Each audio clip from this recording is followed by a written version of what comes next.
I'm delighted to have two of my favorite people and certainly one of my favorite couples with me today to talk about some things to do with marriage. And I want to know what makes a successful marriage. And let's start from the very beginning. How did you two meet? Well, Vickie, why don't you go ahead? We met at church. There was a little church in Westlake at the time, Lamar Missionary Baptist, and his granddaddy was actually the pastor, and I was invited. He had family move here before he did from Arkansas, so. And how old were you when that happened? 16. I prayed for him, and God moved him from Arkansas to meet me. So you grew up in Westlake and were at Westlake High School. And when did you come into Westlake? Moved here in 1979. I was just beginning my sophomore year in high school, and moved from Arizona out here. And how long did you date? How long was it before you knew that she was somebody special? Well, I'll tell you, my dad set that up before I ever met her.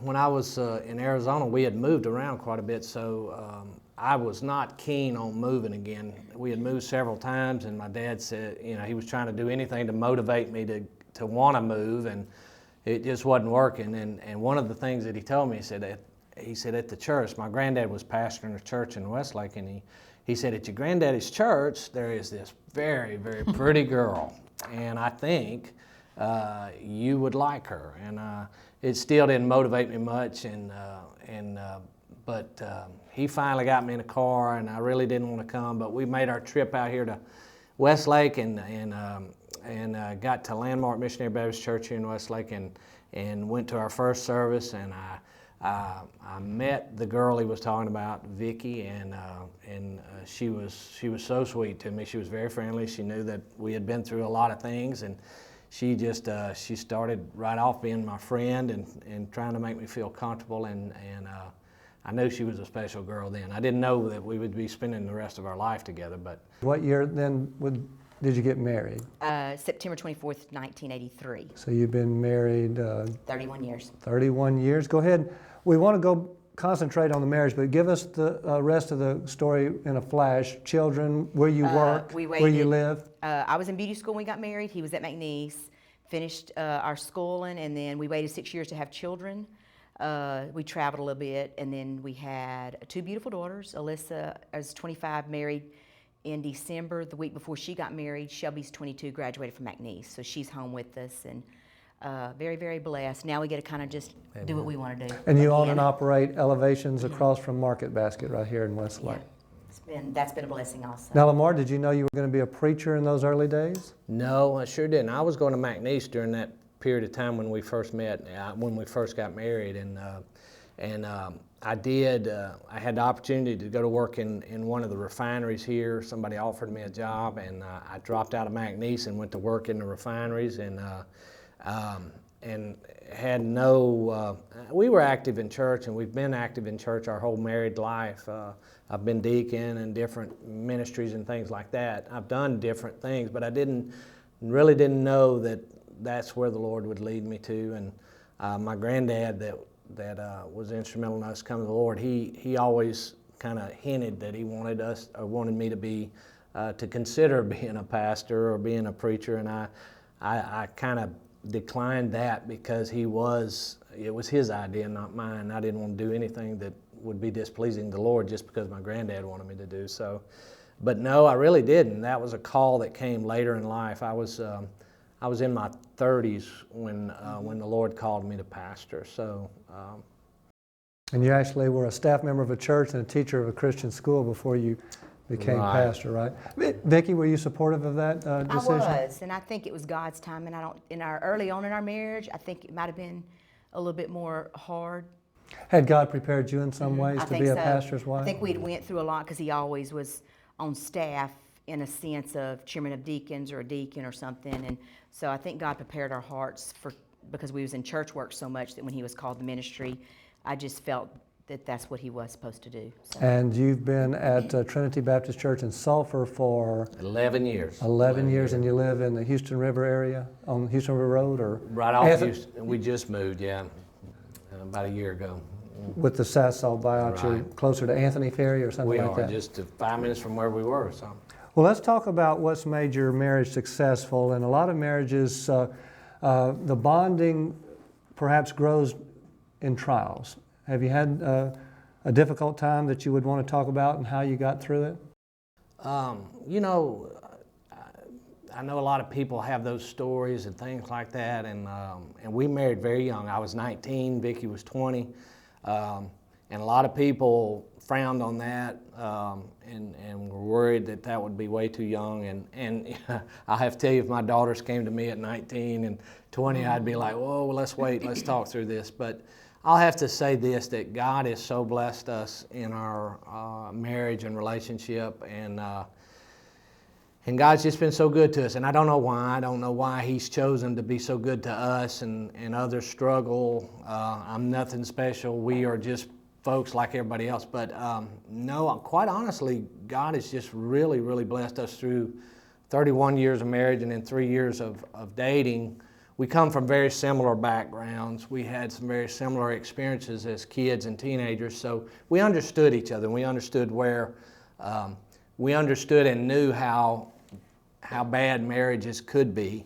We had seen that firsthand. And A little bit of dysfunction and brokenness in your childhood. We learned, you know, I think we learned in a negative way. You hear about positive reinforcement and things like that from your experiences and things like that. But we learned, I think I speak for Vickie as well, we learned from a negative enforcement, really reinforcement for us. You knew what you wanted to avoid. We saw what it could be without God, and we made a commitment very early on that we were going to commit this marriage and ourselves to the Lord, and we were going to serve Him, and whatever He chose for us, that's what would happen. And we're not perfect by any means, but God has just tremendously blessed us in our relationship, in our children, in the things He's had us to do as far as a career and different things like that. So it's all Him. I give Him all of the credit, and because I know there's a lot of folks out there that try just as hard and do everything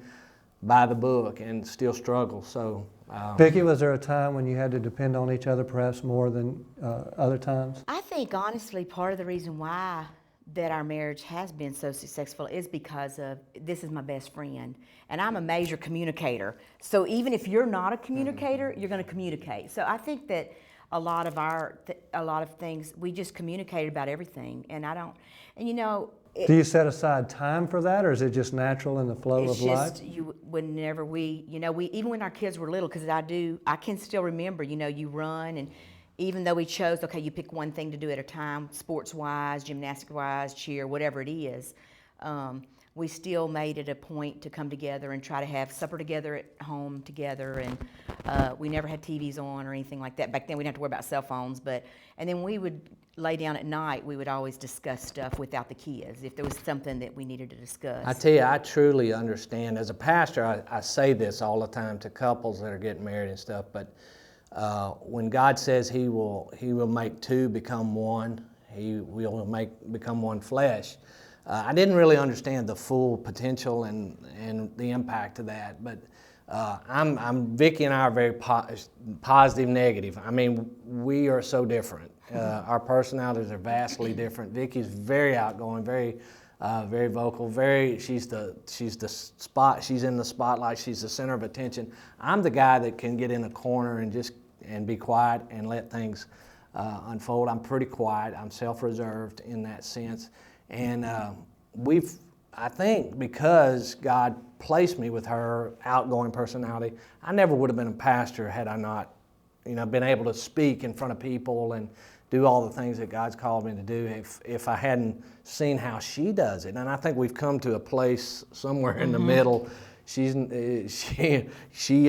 picks me up and I calm her down sometimes. So you complement one another. So. We talked about difficulties. Was there a high point in your marriage? Some place that just really, you knew it was working? I don't know. I To think me, it's it's been always, a process. it's like Lamar said, we just been blessed. We just, I think every year gets better and better. I think every year we just become better and better friends. And we have stories we share and life we share, and it's just You been mentioned really your cool. time together at night at meal times and before bed. Are there other things you do on a regular basis to nourish your relationship? And Now we're very blessed because we can kind of do, when your kids get this age, you can kind of go do what you want to do. But yeah, we always try to make sure that we planned it once a week. Now, life happens, and that didn't always happen. Sometimes it was more like once a month, a date night. And then he's always been really good about checking on me during the day. Hey, I'm off. Do you need something? And then I'm a letter writer or a card writer. If he goes on a trip, he's going to find 10 to 20 cards in his bags or motorcycle or whatever. If he goes on a men's retreat, there's always just been, you just try to keep little things. We just believe deeply in continuing to date. We've been together 31 years, but we still enjoy sitting down to a meal together, going places together. I believe in at least once a year taking a trip together, at least a 7-day time, maybe more than that if the Lord allows, but just to make sure we have time for us. now, sometimes you even get her on a motorcycle. Is that right? She and that's been cool. She shares a lot of my hobbies, and we share a lot of things. She drug me to an antique flea market thing this past year, which is not my thing, but we had a great time. It's being together, in whatever format God gives us. But yeah, I love motorcycles. That's always been something that I enjoyed, being outside, motorsports and things like that. And she's willing to get on the back. She'll try it, and we just have a blast together, just experiencing life together. And I really think that's what God intended for couples to be able to experience life together, not go in different directions. It breaks my heart when I hear about a couple that we know that do separate vacations, that do, they'll go there and he'll go here, and it's sad, But at the same time, you do spend some time to yourself, son. Oh, with the guys and different things like that. In that respect, yes. And I'm a kind of a loner guy. I like to get away and have my quiet time, but I think it's real important that husbands and wives, set aside time for one another, for sure. You mentioned 2 children, and sometimes children can derail a marriage, your time commitments and constraints. Did anything change when the babies came along? I think it's real easy when the children come along for the guy to sometimes feel like he's kind of the extra because so much attention and so much time is having to go towards the children, but I think when you work together and when men I needed the help. we so get involved. I think it was just. We worked together real well on that. We both worked, so. I wasn't afraid to change diapers. I let him help me, and the way I work, a lot of Saturday, every Saturday pretty much. So, they had. I wanted them to be as close to him as they was to me. So I really wanted them to be just with him and not me. So it really worked out because I wanted them to have a dad figure as much as a mom figure, I guess what I'm trying to say. So it really was important for me for them to be very bonded with him. Now, what about ministry? Ministry can affect a marriage. Did that change when he became a pastor or even before?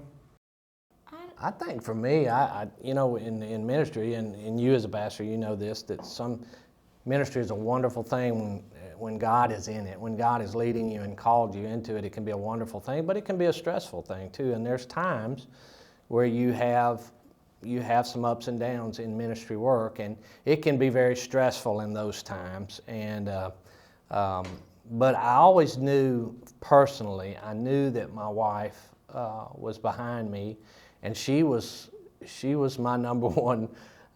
She would guard me, she would protect me, she would watch for me, and I'm being quiet like I am. Sometimes I'd come home stressed from a meeting or something that I had to do, and try to keep it to myself because I didn't want her, and there's just things we can't always share in that kind of stuff, but she always knew when I was down or distressed, and she always had a way of lifting me up and coming to my defense, and I can't thank her enough for that.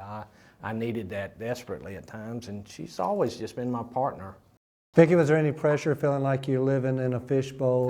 No, I think Your children were put on the spot or anything like no, that? They were a little bit older when he became a pastor. When he became a full-time pastor. Before that, he was an associate pastor or minister of education and outreach. So, let's see, 11 years we've been at Trinity. So yeah, they were a little bit older. So no, I don't. our small church is very loving and just a great group of people. So that part has been a blessing. There is times that, like he said, that I would pull stuff out of him. I do want to go to his fence sometimes, because I know the great person he is. And not that people were mean to him. They just, sometimes I think, I don't even know what I'm trying to say, but it's like, yeah, sometimes I had to be careful because I'd want to go maybe like beat somebody up or something, but not really. Well, she's done a good job of it.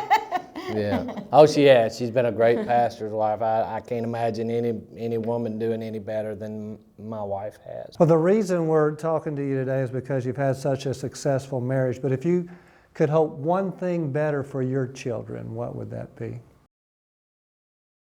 One thing better. Um, I guess if we're talking about things better, I would want them to have a place when they are asked at 30, 40, 50 years old, hey, where are you going home for Christmas? What's home for Christmas for you, or Thanksgiving, or whatever, something special.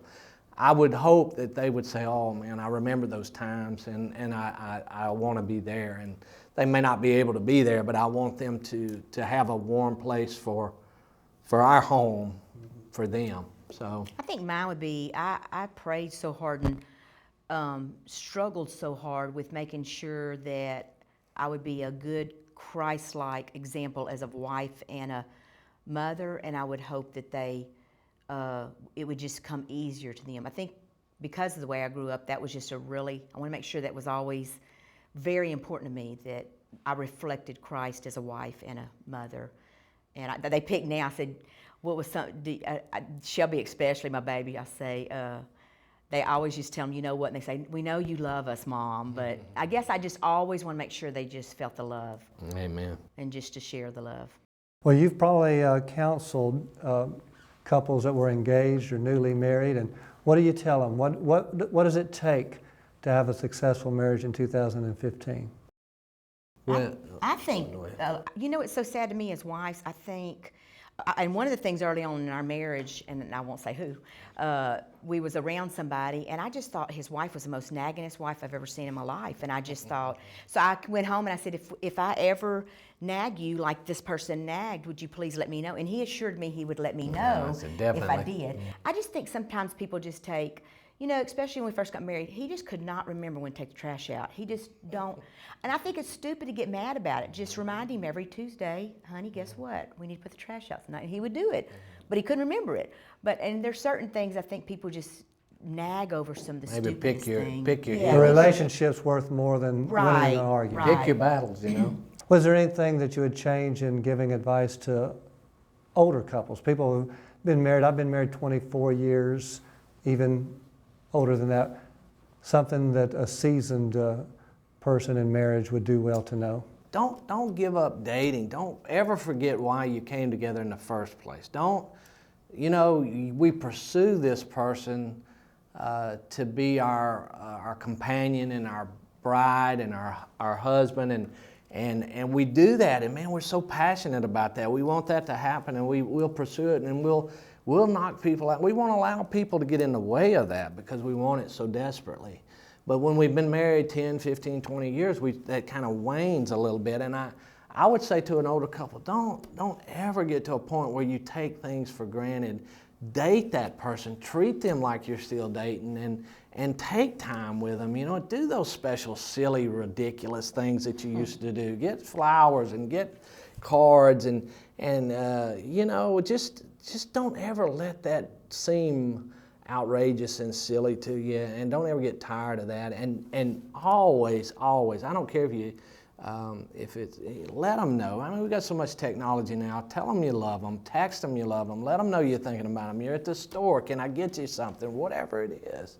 You know, stay in contact, stay in communication. And I think, sadly, the thing I've seen with older couples is they begin to drift, and they just take it for granted.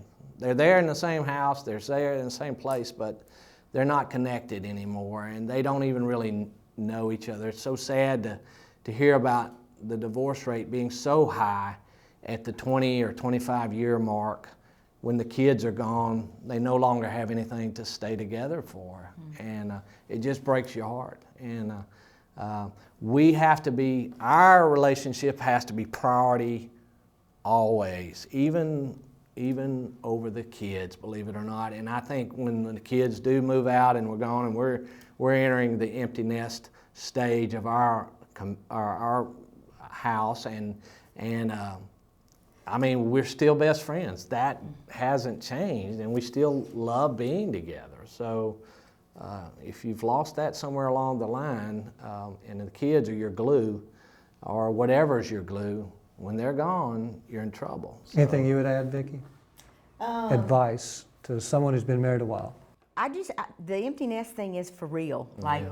our, It can be our tough. oldest one was a homebody. She stayed home a whole lot. So we wanted to go upstairs and kiss her goodnight, and she's gone. So, and I cried. It's hard, you know. So I was glad I had a really good friend, and I just shared that with him. I didn't want to just go in my room and just cry by myself. I wanted him to know, and he felt it too. So, and Shelby the baby is so much a goer. I'm hoping that I don't cry quite as bad. I know I will, but She's been gone for 3 or 4 years, even though she's yeah. living. But yeah, I think it's just don't take it for granted, because I know people that are by themselves and they don't want to be by themselves. So don't take having somebody that you can spend your life with for granted, because God placed you together. Enjoy it and be an example for people around you. Now, you've been married 31 years, but you got married so young, you may be about at the halfway mark. You may have 30 years in front of you. I pray for 30 more years. What's in the future for the Huffmans? Well, I mean, our daughter got married in December, and I'm not like ready to be a grandma anytime like right now. But you know, in the next few years, I think I'd be ready to have some grandbabies. I think we'll be good grandparents. Yeah, Kiss on them, love on it'll them. be fun. We have some nieces and a nephew that we're real close to, and I understand how you can be very close to that next stage of your family, but we're in our early 50s now, and I still, we still in our minds, our body says otherwise, but our minds, we still enjoy the adventure of life, and God's given us such a beautiful place to live here in America, and just experience it. Just experience things together. Get out there. Don't be, couch potato and do those. Get out there and experience life together. And I hope as long as as God is willing and our health will hold up, we'll be able to experience some of those things even in the next 10, 20, 30 years, if that's what God allows. So. Well, Lamar and Vickie, thank you for letting Christ shine through in your marriage, and thank you for taking the time to share with us.